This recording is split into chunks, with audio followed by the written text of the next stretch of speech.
श्रीलक्ष्मीस्तोत्रम्। क्षमस्व भगवत्यम्ब क्षमाशीले परात्परे, शुद्धसत्त्वस्वरूपे च कोपादिपरिवर्जिते, उपमे सर्वसाध्वीनां देवीनां देवपूजिते, त्वया विना जगत्सर्वं मृततुल्यं च निष्फलम्। सर्वसम्पत्स्वरूपा त्वं सर्वेषां सर्वरूपिणी, रासेश्वर्यधिदेवी त्वं त्वत्कलाः सर्वयोषितः। कैलासे पार्वती त्वं च क्षीरोदे सिन्धुकन्यका, स्वर्गे च स्वर्गलक्ष्मीस्त्वं मर्त्यलक्ष्मीश्च भूतले, वैकुण्ठे च महालक्ष्मी देवदेवी सरस्वती, गङ्गा च तुलसी त्वं च सावित्री ब्रह्मलोकतः, कृष्णप्राणादिदेवी त्वं गोलोके राधिका स्वयं, रासे रासेश्वरी त्वं च वृन्दावनवने वने, कृष्णप्रिया त्वं भाण्डीरे चन्द्राचन्दनकानने, विरजा चम्पकवने शतशृङ्गे च सुन्दरी, पद्मावती पद्मवने मालती मालतीवने, कुन्ददन्ते कुन्दवने सुशीला केतकी वने, कदम्बमाला त्वं देवी कदम्बकाननेऽपि च, राजलक्ष्मी राजगृहे गृहलक्ष्मीर्गृहे गृहे। इत्युक्त्वा देवताः सर्वा मुनयो मनवस्तथा, रुरुदुर्नम्रवदनाः शुष्ककण्ठोष्ठतालुकाः, इति लक्ष्मीस्तवं पुण्यं सर्वदेवैकृतं शुभं। यः पठेत् प्रातरुत्थाय स वै सर्वं लभेत् ध्रुवम्, अभार्यो लभते भार्यां विनीतां सुश्रुतां सतीं, सुशीलां सुन्दरीं रम्यामतिसुप्रियवादिनीं, पुत्रपौत्रवतीं शुद्धां कुलजां कोमलां वराम्, अपुत्रो लभते पुत्रं वैष्णवं चिरजीविनं, परम् ऐश्वर्ययुक्तं च विद्यावन्तं यशस्विनं, भ्रष्टराज्यो लभेद्राज्यं भ्रष्टश्रीर्लभते श्रियं, हतबन्धुर्लभेद्बन्धुं धनभ्रष्टो धनं लभेत्, कीर्तिहीनो लभेत् कीर्तिं प्रतिष्ठा च लभेत् ध्रुवम्, सर्वमङ्गलदं स्तोत्रं शोकसन्तापनाशनं, हर्षानन्दकरं शश्वतधर्ममोक्षसुहृत्प्रदम्। क्षमस्व भगवत्यम्ब क्षमाशीले परात्परे, शुद्धसत्त्वस्वरूपे च कोपादिपरिवर्जिते, उपमे सर्वसाध्वीनां देवीनां देवपूजिते, त्वया विना जगत्सर्वं मृततुल्यं च निष्फलम्। सर्वसम्पत्स्वरूपा त्वं सर्वेषां सर्वरूपिणी, रासेश्वर्यधिदेवी त्वं त्वत्कलाः सर्वयोषितः। कैलासे पार्वती त्वं च क्षीरोदे सिन्धुकन्यका, स्वर्गे च स्वर्गलक्ष्मीस्त्वं मर्त्यलक्ष्मीश्च भूतले, वैकुण्ठे च महालक्ष्मी देवदेवी सरस्वती, गङ्गा च तुलसी त्वं च सावित्री ब्रह्मलोकतः, कृष्णप्राणादिदेवी त्वं गोलोके राधिका स्वयं, रासे रासेश्वरी त्वं च वृन्दावनवने वने, कृष्णप्रिया त्वं भाण्डीरे चन्द्राचन्दनकानने, विरजा चम्पकवने शतशृङ्गे च सुन्दरी,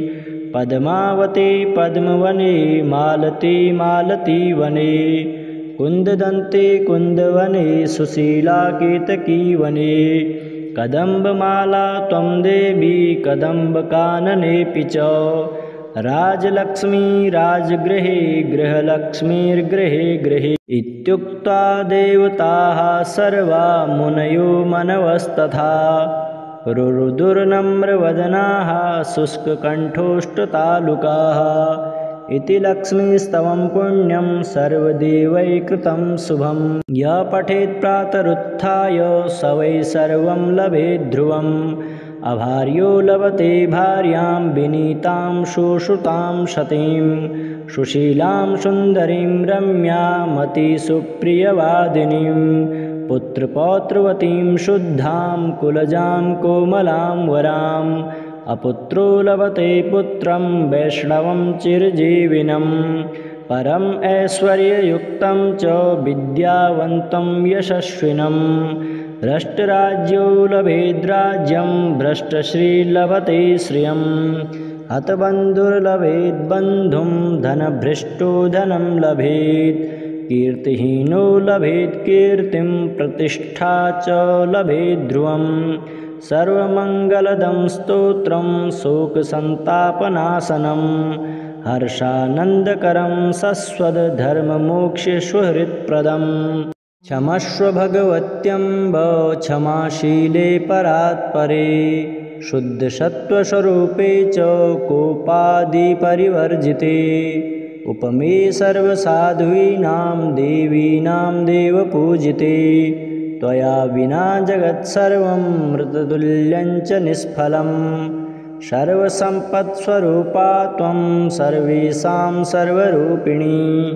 रासेश्वर्यधिदेवी त्वं त्वत्कलाः सर्वयोषितः कैलासे पार्वती त्वं च क्षीरोदे सिन्धुकन्यका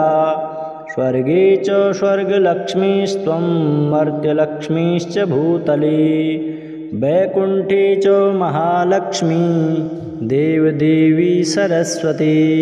गङ्गा च तुलसी त्वं च सावित्री ब्रह्मलोकतः कृष्णप्राणादिदेवी त्वं गोलोके राधिका स्वयं रासे रासेश्वरी त्वं च वृन्दावनवने वने कृष्णप्रिया त्वं भाण्डीरे चन्द्राचन्दनकानने विरजा चम्पकवने शतशृङ्गे च सुन्दरी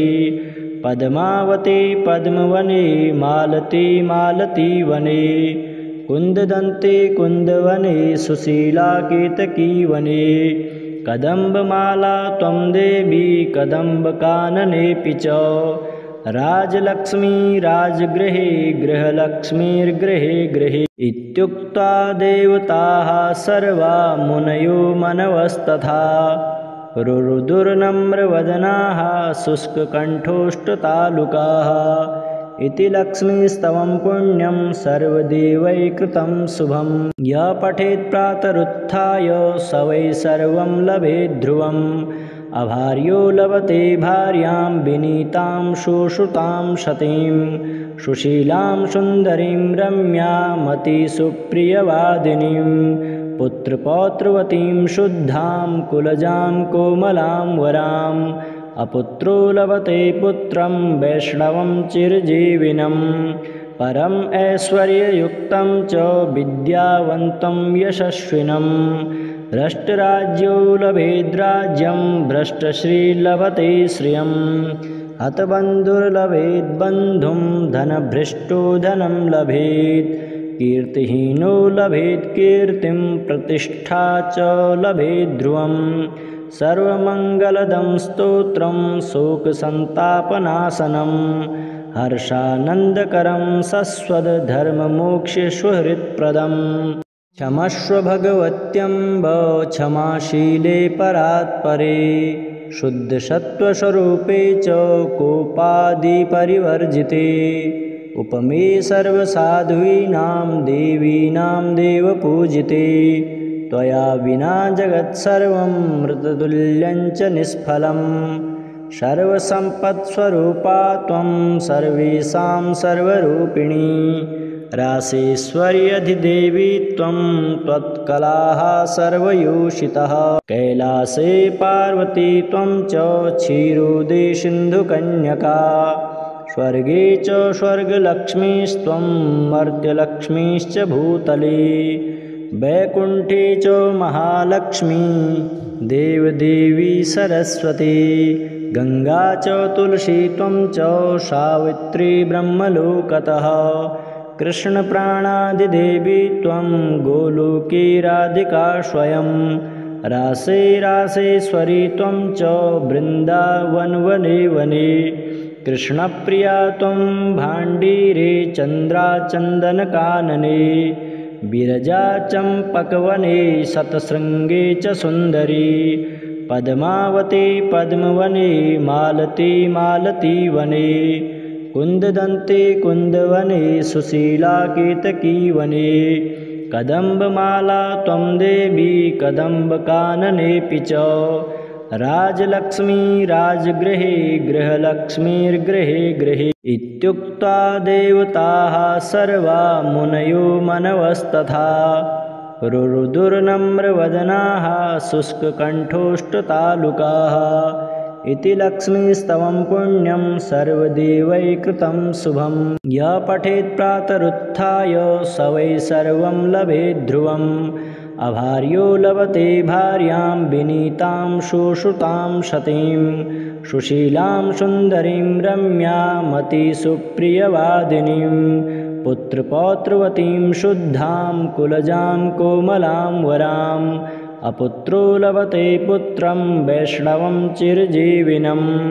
परम् ऐश्वर्ययुक्तं च विद्यावन्तं यशस्विनं भ्रष्टराज्यो लभेद्राज्यं भ्रष्टश्रीर्लभते श्रियं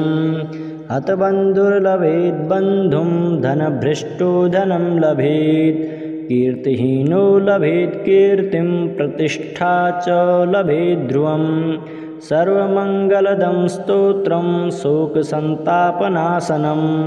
हर्षानन्दकरं शश्वतधर्ममोक्षसुहृत्प्रदम् क्षमस्व भगवत्यम्ब क्षमाशीले परात्परे शुद्धसत्त्वस्वरूपे च कोपादिपरिवर्जिते उपमे सर्वसाधूनां देवीनां देवपूजिते त्वया विना जगत्सर्वं मृततुल्यञ्च निष्फलं सर्वसम्पत्स्वरूपा त्वं सर्वेषां सर्वरूपिणी रासेश्वर्यधिदेवी त्वं त्वत्कलाः सर्वयोषितः कैलासे पार्वती त्वं च क्षीरोदे सिन्धुकन्यका स्वर्गे च स्वर्गलक्ष्मीस्त्वं मर्त्यलक्ष्मीश्च भूतले वैकुण्ठे च महालक्ष्मी देवदेवी सरस्वती गङ्गा च तुलसी त्वं च सावित्री ब्रह्मलोकतः कृष्णप्राणादिदेवी त्वं गोलोके राधिका स्वयं रासे रासेश्वरी त्वं च वृन्दावनवने वने कृष्णप्रिया त्वं भाण्डीरे चन्द्राचन्दनकानने विरजा चम्पकवने शतशृङ्गे च सुन्दरी पद्मावती पद्मवने मालती मालतीवने कुन्ददन्ते कुन्दवने सुशीला केतकीवने कदम्बमाला त्वं देवी कदम्बकाननेऽपि च राजलक्ष्मी राजगृहे गृहलक्ष्मीर्गृहे गृहे इत्युक्त्वा देवताः सर्वा मुनयो मनवस्तथा रुरुदुर्नम्रवदनाः शुष्ककण्ठोष्ठतालुकाः इति लक्ष्मीस्तवं पुण्यं सर्वदेवैकृतं शुभं यः पठेत् प्रातरुत्थाय स वै सर्वं लभेत् ध्रुवम् अभार्यो लभते भार्यां विनीतां शुश्रुतां सतीं सुशीलां सुन्दरीं रम्यामतिसुप्रियवादिनीं पुत्रपौत्रवतीं शुद्धां कुलजां कोमलां वराम् अपुत्रो लभते पुत्रं वैष्णवं चिरजीविनं परम् ऐश्वर्ययुक्तं च विद्यावन्तं यशस्विनं भ्रष्टराज्यो लभेद्राज्यं भ्रष्टश्रीर्लभते श्रियं हतबन्धुर्लभेद्बन्धुं धनभ्रष्टो धनं लभेत् कीर्तिहीनो लभेत् कीर्तिं प्रतिष्ठा च लभेत् ध्रुवम् सर्वमङ्गलदं स्तोत्रं शोकसन्तापनाशनं हर्षानन्दकरं शश्वतधर्ममोक्षसुहृत्प्रदम् क्षमस्व भगवत्यम्ब क्षमाशीले परात्परे शुद्धसत्त्वस्वरूपे च कोपादिपरिवर्जिते उपमे सर्वसाधूनां देवीनां देवपूजिते त्वया विना जगत्सर्वं मृततुल्यञ्च निष्फलम् सर्वसम्पत्स्वरूपा त्वं सर्वेषां सर्वरूपिणी रासेश्वर्यधिदेवी त्वं त्वत्कलाः सर्वयोषितः कैलासे पार्वती त्वं च क्षीरोदे सिन्धुकन्यका स्वर्गे च स्वर्गलक्ष्मीस्त्वं मर्त्यलक्ष्मीश्च भूतले वैकुण्ठे च महालक्ष्मी देवदेवी सरस्वती गङ्गा च तुलसी त्वं च सावित्री ब्रह्मलोकतः कृष्णप्राणादिदेवी त्वं गोलोके राधिका स्वयं रासे रासेश्वरी त्वं च वृन्दावनवने वने कृष्णप्रिया त्वं भाण्डीरे चन्द्राचन्दनकानने विरजा चम्पकवने शतशृङ्गे च सुन्दरी पद्मावती पद्मवने मालती मालतीवने कुन्ददन्ते कुन्दवने सुशीला केतकी वने कदम्बमाला त्वं देवी कदम्बकाननेऽपि च राजलक्ष्मी राजगृहे गृहलक्ष्मीर्गृहे गृहे इत्युक्त्वा देवताः सर्वा मुनयो मनवस्तथा रुरुदुर्नम्रवदनाः शुष्ककण्ठोष्ठतालुकाः इति लक्ष्मीस्तवं पुण्यं सर्वदेवैकृतं शुभं यः पठेत् प्रातरुत्थाय स वै सर्वं लभेत् ध्रुवम् अभार्यो लभते भार्यां विनीतां सुश्रुतां सतीं सुशीलां सुन्दरीं रम्यामतिसुप्रियवादिनीं पुत्रपौत्रवतीं शुद्धां कुलजां कोमलां वराम् अपुत्रो लभते पुत्रं वैष्णवं चिरजीविनं परम् ऐश्वर्ययुक्तं च विद्यावन्तं यशस्विनं भ्रष्टराज्यो लभेद्राज्यं भ्रष्टश्रीर्लभते श्रियं हतबन्धुर्लभेद्बन्धुं धनभ्रष्टो धनं लभेत् कीर्तिहीनो लभेत् कीर्तिं प्रतिष्ठा च लभेत् ध्रुवम् सर्वमङ्गलदं स्तोत्रं शोकसन्तापनाशनं हर्षानन्दकरं शश्वतधर्ममोक्षसुहृत्प्रदम् क्षमस्व भगवत्यम्ब क्षमाशीले परात्परे शुद्धसत्त्वस्वरूपे च कोपादिपरिवर्जिते उपमे सर्वसाध्वीनां देवीनां देवपूजिते त्वया विना जगत्सर्वं मृततुल्यञ्च निष्फलं सर्वसम्पत्स्वरूपा त्वं सर्वेषां सर्वरूपिणी रासेश्वर्यधिदेवी त्वं त्वत्कलाः सर्वयोषितः कैलासे पार्वती त्वं च क्षीरोदे सिन्धुकन्यका स्वर्गे च स्वर्गलक्ष्मीस्त्वं मर्त्यलक्ष्मीश्च भूतले वैकुण्ठे च महालक्ष्मी देवदेवी सरस्वती गङ्गा च तुलसी त्वं च सावित्री ब्रह्मलोकतः कृष्णप्राणादिदेवी त्वं गोलोके राधिका स्वयं रासे रासेश्वरी त्वं च वृन्दावनवने वने कृष्णप्रिया त्वं भाण्डीरे चन्द्राचन्दनकानने विरजा चम्पकवने शतशृङ्गे च सुन्दरी पद्मावती पद्मवने मालती मालतीवने कुन्ददन्ते कुन्दवने सुशीला केतकी वने कदम्बमाला त्वं देवी कदम्बकाननेऽपि च राजलक्ष्मी राजगृहे गृहलक्ष्मीर्गृहे गृहे इत्युक्त्वा देवताः सर्वा मुनयो मनवस्तथा रुरुदुर्नम्रवदनाः शुष्ककण्ठोष्ठतालुकाः इति लक्ष्मीस्तवं पुण्यं सर्वदेवैकृतं शुभं यः पठेत् प्रातरुत्थाय स वै सर्वं लभेत् ध्रुवम् अभार्यो लभते भार्यां विनीतां सुश्रुतां सतीं सुशीलां सुन्दरीं रम्यामतिसुप्रियवादिनीं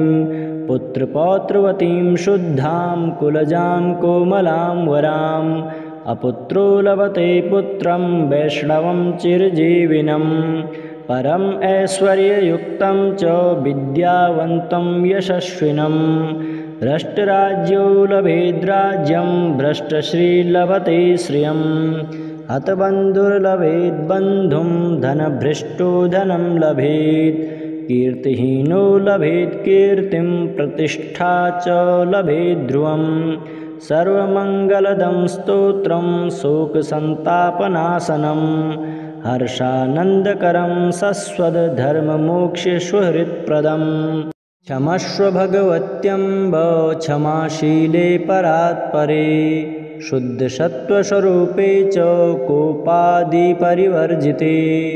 उपमे सर्वसाध्वीनां देवीनां देवपूजिते त्वया विना जगत्सर्वं मृततुल्यञ्च निष्फलं सर्वसम्पत्स्वरूपा त्वं सर्वेषां सर्वरूपिणी रासेश्वर्यधिदेवी त्वं त्वत्कलाः सर्वयोषितः कैलासे पार्वती त्वं च क्षीरोदे सिन्धुकन्यका स्वर्गे च स्वर्गलक्ष्मीस्त्वं मर्त्यलक्ष्मीश्च भूतले वैकुण्ठे च महालक्ष्मी देवदेवी सरस्वती गङ्गा च तुलसी त्वं च सावित्री ब्रह्मलोकतः कृष्णप्राणादिदेवी त्वं गोलोके राधिका स्वयं रासे रासेश्वरी त्वं च वृन्दावनवने वने कृष्णप्रिया त्वं भाण्डीरे चन्द्राचन्दनकानने विरजा चम्पकवने शतशृङ्गे च सुन्दरी पद्मावती पद्मवने मालती मालतीवने कुन्ददन्ते कुन्दवने सुशीला केतकीवने कदम्बमाला त्वं देवी कदम्बकाननेऽपि च राजलक्ष्मी राजगृहे गृहलक्ष्मीर्गृहे गृहे इत्युक्त्वा देवताः सर्वा मुनयो मनवस्तथा रुरुदुर्नम्रवदनाः शुष्ककण्ठोष्ठतालुकाः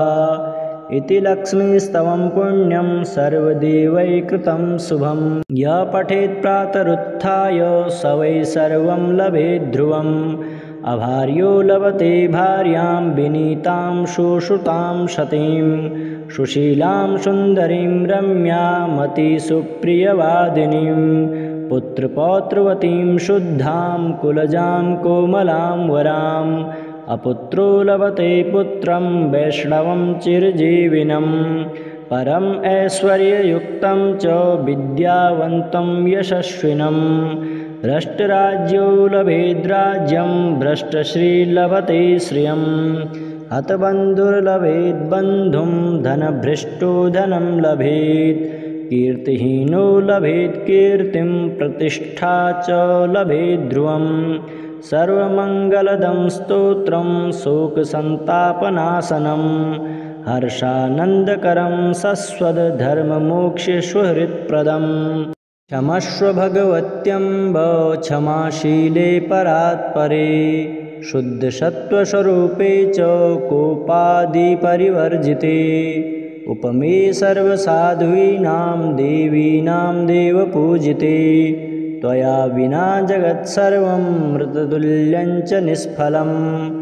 सर्वसम्पत्स्वरूपा त्वं सर्वेषां सर्वरूपिणी रासेश्वर्यधिदेवी त्वं त्वत्कलाः सर्वयोषितः कैलासे पार्वती त्वं च क्षीरोदे सिन्धुकन्यका